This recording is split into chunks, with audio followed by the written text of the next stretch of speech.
நண்பர்களுக்கு வணக்கம். மீண்டும் ஒரு ஆகச்சிறந்த நிகழ்ச்சியில் உங்கள் எல்லாருமே சந்திக்கிறதுல உள்ளபடி எனக்கு ரொம்ப சந்தோஷம். இன்றைக்கி ஒரு புத்தகத்தை பற்றிய திறனாய்வுக்காக தான் உங்களை சந்திக்கிறேன்.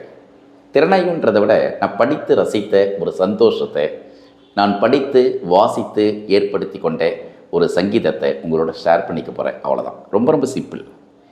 பாறையின் கதவுகள் அப்படிங்கிற ஒரு கவிதை தொகுப்பு. பாறையின் கதவுகள் அப்படிங்கிற அந்த தலைப்பை கேட்கும்பொழுது எனக்கு கொஞ்சம் ஆச்சரியமாக இருந்தது. ரொம்ப நல்லா இருக்கே அப்படின்னு சொல்லிட்டு கொள்ளிடம் காமராஜ் அவர்கள் எழுதியிருக்கக்கூடிய ஒரு ஹைக்கு தொகுப்பு. ஏற்கனவே இந்த தொகுப்பு வெளிவந்து முதல் பதிப்பு கண்டு இரண்டாவது பதிப்புக்குள்ளே போயிடுச்சு. அதான் பெரிய விஷயம். இரண்டாவது பதிப்பு வந்து கூட சற்றேறக்குறைய 4-5 ஆண்டுகள் ஆகுது அப்படிங்கிறது ஒரு பெரிய விஷயம் அப்படின்னே நான் இந்த இடத்துல சொல்லுவேன்.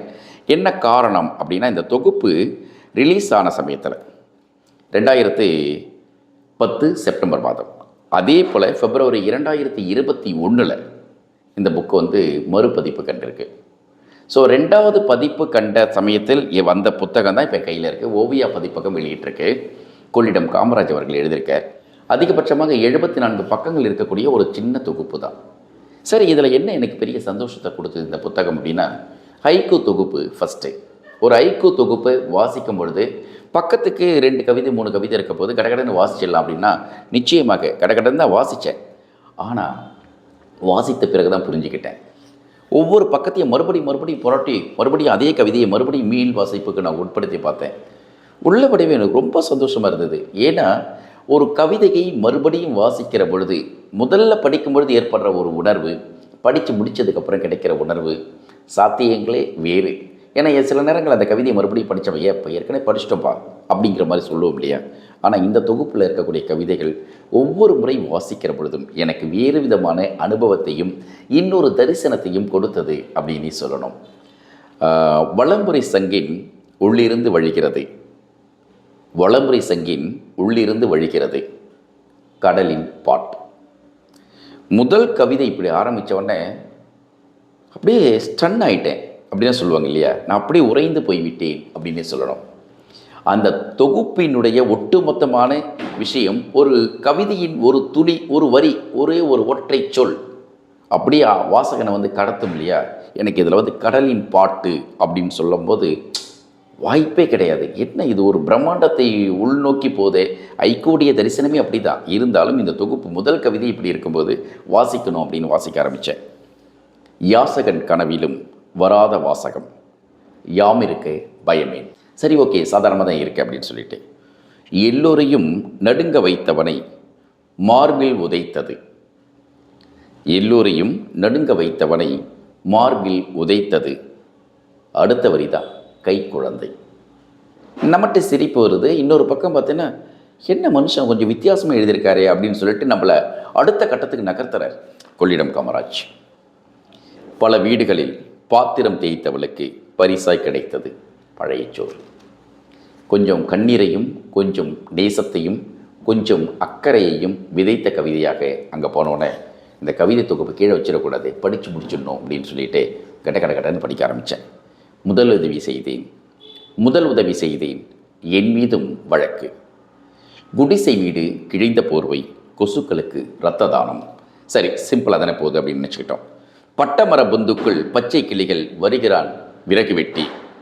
சரி, இப்படியே போதே இதான் கவிதைகளா அப்படின்னு கேட்டால், தவறி விழுந்தேன் மறுகரை சேர்த்தது இரக்கமுள்ள நதி, வலையில் தப்பிய மீன் சிக்கியது தூண்டில்.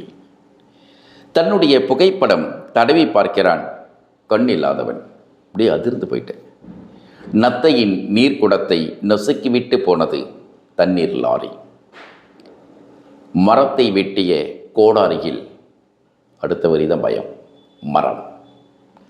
அழிக்கப்படுகிறதை காடுகள், எங்கே போகும் மரங்கொத்திகள். இன்னொரு ஜீவகாரணி அக்கறை. நடந்து களைத்த நதி படுத்து கொண்டது கடலின் மடியில். கூப்பிட்டது ஜோடிக்கிளி, வழியின்றி தவித்தது ஜோதிடக்கிளி. 1000 பிணங்களை விழுங்கியும் பசியுடனே கிடக்கிறது இடுகாடு. பாரத சொற்பொழிவு வாய் பிளந்து கேட்டார்கள், கண்ணனிடம் மட்டும் அவள் கொடுத்தான் குச்சேலன். போன நதி திரும்பி வருமா? காத்திருக்கிறது ஆற்றங்கரை. கட்டிட திறப்பு விழா, கட்டியவன் நின்றான் வெளியில். வாய்ப்பில்லை. முகம் தெரியா குரலுக்கு காத்திருக்கிறது என் வீட்டு தொலைபேசி. முகம் தெரியா குரலுக்கும் காத்திருக்கிறது என் வீட்டு தொலைபேசி. புரட்டி கொண்டு இருக்கிறேன், தீராமல் இருக்கிறது ஆசை புத்தகத்தின் பக்கங்கள்.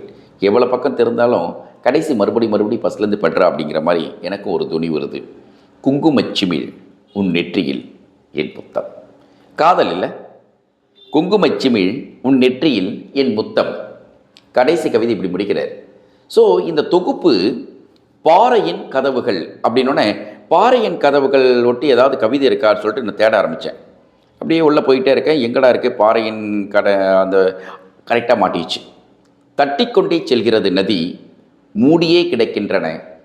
தட்டிக்கொண்டே செல்கிறது நதி, மூடியே கிடக்கின்றன பாறையின் கதவுகள். கொள்ளிடம் காமராஜனுடைய இந்த தலைப்பு பாறையின் கதவுகள் அப்படிங்கிறத 28வது பக்கத்தில் ரொம்ப அழகாக அந்த கவிதை மூலமாக சொல்லி அந்த புத்தகத்துக்கே ஒரு சாஸ்வதமான ஒரு மிகப்பெரிய கௌரவத்தை ஏற்படுத்தி கொடுத்துட்டார் அப்படின்னே சொல்லணும். இந்த தொகுப்பு ஏற்கனவே கவிஞாயிறு தாராபாரதி அறக்கட்டளையினுடைய விருது வாங்கியிருக்கு. அதற்கு பிறகு பல அமைப்புகளுடைய விருதுகளை வாங்கி அங்கீகரிக்கப்பட்டிருக்கு. அவருக்கு பட்டயம், அதாவது படைப்பியல் பட்டயம் கிடைச்சிருக்கு அவருக்கு இந்த தொகுப்பு மூலமாக. அப்புறம் கவிச்சாரல் விருது கிடைச்சிருக்கு. இதெல்லாம் பல விருதுகளையும் பல எழுத்தாளர்களையும் பல வாசக தளத்தையும் கொண்டு போய் சேர்த்திருக்கக்கூடிய கொள்ளிடம் காமராஜினுடைய கவிதைகள் அடங்கிய இந்த தொகுப்பு ஏற்கனவே கொண்டாடப்பட்டாலும் கூட 2வது பதிப்பாக அவர் ஓவியா பதிப்பகத்தின் மூலமாக வெளியிட்டிருக்கிற இந்த புக்கு நான் கையில் வாங்கும்போது அவ்வளோ சந்தோஷப்பட்டேன். ஏன்னா பெருமையாக அவர் எழுதி கொடுத்தார் எனக்கு. என்றும் அன்புடன் மா காமராஜ்.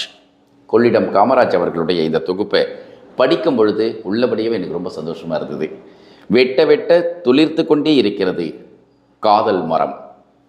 உள்ளபடியவே வெட்ட வெட்ட துளிர்த்து கொண்டே தான் இருக்கும் போல். ரொம்ப அழகான ஒரு தொகுப்பு. நேரம் கிடைச்சதுன்னா கண்டிப்பாக இந்த தொகுப்பை நீங்கள் வாசிக்கலாம்.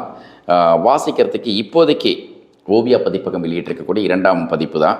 ரொம்ப அருமையான ஒரு தொகுப்பாக இருக்குது. மொத்தமே விலை இந்திய காசுக்கு 100 ரூபாய். ஓவியா பதிப்பகத்தின் மூலமாக இந்த புத்தகத்தை நீங்கள் வாங்கிக்கலாம்.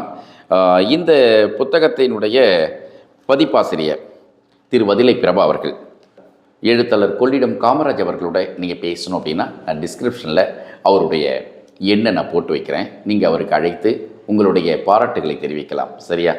இந்த தொகுப்பு பாறையின் கதவுகள் நான் சமீபத்தில் படித்த புத்தகங்களில் ரொம்ப பிடித்த புத்தகமாக நான் பார்க்குறேன். என்ன காரணம்னா, போகிற போக்கில் நான் எங்கேயாவது வெளியே இப்போ ட்ராவல் பண்ணுறப்ப இந்த புக்கை தூக்கிட்டு போகிறேன். இப்போ என்ன காரணம் அப்படின்னா, டக்குன்னு ஏதாவது ஒரு கவிதை படிக்கலாமேன்ட்டு 1000 பிணங்களை விழுங்கியும் பசியுடனே கிறக்கிறது இடுகாடு அப்படி டக்குன்னு எங்கேயோ பறக்கிறேன். பிறந்து கொண்டே இருக்கிறது எப்போது தான் முடிவு புத்தாண்டுகளுக்கு. அப்புறம் ஒரு 10 நிமிஷத்துக்கு அப்புறம் அதையே அசை போட்டுக்கிட்டு இந்த ட்ராவல் போகும்போது ஒரு சுவாரஸ்யம் இருக்குல்ல, அந்த சுவாரஸ்யத்தை ஐக்கூக்கள் ஏற்படுத்துகின்றன. அதை செறிவான ஐக்கூக்கள் வழியாக ஒரு படைப்பாளியாக இருக்கக்கூடிய இந்த மாதிரியான படைப்பாளிகள் கொண்டாடப்படணும் அப்படிங்கிறது எனக்கு ஆசை. கொள்ளிடம் காமராஜ் அவர்களுடைய இந்த தொகுப்பு உள்ளபடியவே படைப்பாளிகளை கொண்டாடக்கூடிய தொகுப்பாக மட்டுமல்ல, வாசக தளத்தில் மிகப்பெரிய அதிர்வை உண்டாக்கக்கூடிய தொகுப்பாக நான் பார்க்குறேன். ரைட், நேரம் கிடைச்சதுன்னா கண்டிப்பாக வாசிங்க. இதுபோல் உங்களுடைய புத்தகங்கள் ஏதாவது நான் வாசிக்கணும் அல்லது அதை பற்றி விமர்சனங்கள் ஏதாவது சொல்லணும் அப்படின்னு பிரியப்பட்டீங்கன்னா கண்டிப்பாக என்னை தொடர்பு கொள்ளுங்கள். டிஸ்கிரிப்ஷனில் என்னுடைய எண் இருக்குது, அழைத்து நீங்கள் சொல்லலாம். சரியா? மீண்டும் அடுத்த ஒரு ஆகச்சிறந்த நிகழ்ச்சியில் இன்னொரு சுவாரஸ்யமான விஷயத்துடன் உங்களை சந்திக்கிறேன். அதுவரை அன்பு வணக்கங்களையும் வாழ்த்துக்களையும் சொல்லி விடைபெற்றுக் கொள்கிறேன். என்றும் நேசத்திற்குரிய நாகா. See you. Bye-bye.